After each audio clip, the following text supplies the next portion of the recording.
Here are 3 easy ways to melt chocolate. When it comes to the chocolate that you're gonna melt, you just need to remember a couple short facts. First of all, get them into smaller pieces. I really prefer to melt chocolate chips because they're just already the perfect size to begin melting. If you start with a larger bar, just cut it into smaller pieces. This will help it melt more evenly and prevent scorching. Also, what kind of chocolate is best for melting? It's best to choose a chocolate that has at least 32% cocoa butter in it. Semi-sweet is a great choice. It's readily available, it's pretty inexpensive. You can go up from there. Bittersweet is good, or dark chocolate.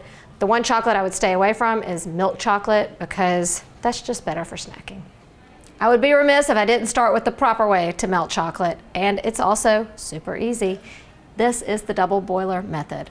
A double boiler is simply a pot with a couple inches of water that you bring to simmer, and then you place a heat-proof bowl on top, and now you have a double boiler.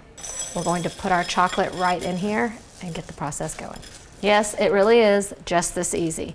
There's a couple things to remember. First, you want to use a rubber spatula versus a wooden or metal spoon because those can retain moisture a little bit. And the second thing to remember is that moisture is melting chocolate's worst nightmare. The water, even a small amount, just a couple drops, can make the chocolate seize up, so we don't want that. Also, keep your heat low. You do just need a little bit of patience. That's the only thing required. You do not need any extra ingredients. You're really one ingredient away from a perfect dessert. However, if you do want a melted chocolate that's a little smoother, shinier, and a little more runny, you can add in a couple teaspoons up to a tablespoon of coconut oil. This is going to add sheen and make the texture a little looser. When it's just about melted, you can go ahead and cut the heat off. The residual heat will melt the rest, and you don't want it to get too hot. Now that was pretty easy, but I'm about to get easier. Probably the easiest way to melt chocolate is in the microwave. It is a little more temperamental, so you got to be careful, but still super easy and probably the fastest way to melt chocolate. All you need is a heat-proof bowl. I really like to use a measuring cup here because the handle stays cool and it's just easy to get in and out of the microwave. All we do is pop this in the microwave for 30 seconds. We'll give it a stir and then we will blast it in 15-second intervals until it's melted. Exciting, isn't it? It's really worth it to take your time and stir in those 15-second intervals.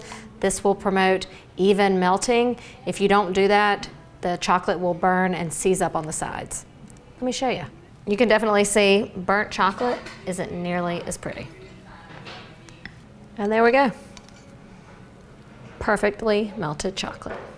When you want to melt chocolate and you don't want to be bothered with any stirring or any fuss, break out the slow cooker. This is also a great option if you're having a party and you just want to set this out for people to come by and serve themselves. I'll show you just how easy this is. Don't blink or you'll miss it. All you do is put your chocolate in the slow cooker. Yes, it's just that easy. Put the top on, turn it on low. Occasionally, when you walk by your crock pot, just give it a little stir, and then it's ready to dip your strawberries, your brownies, your cookies, whatever your heart desires. It's perfectly melted, and like I said, this is perfect for a party. You can set out a platter of things to dip. Speaking of dipping things into melted chocolate, another tip is to make sure that your fruit or anything you're dipping is super dry. Like I said earlier, water is melted chocolate's worst nightmare, so make sure the water is all dried off so that the chocolate will adhere better. That was pretty painless. Now you have all the tools you need to melt chocolate perfectly in 3 easy ways. I hope you enjoyed this video. I really love reading your comments, so let me know in the comments below what you would like to see me make next. And don't forget to follow us on YouTube, Instagram, and Facebook.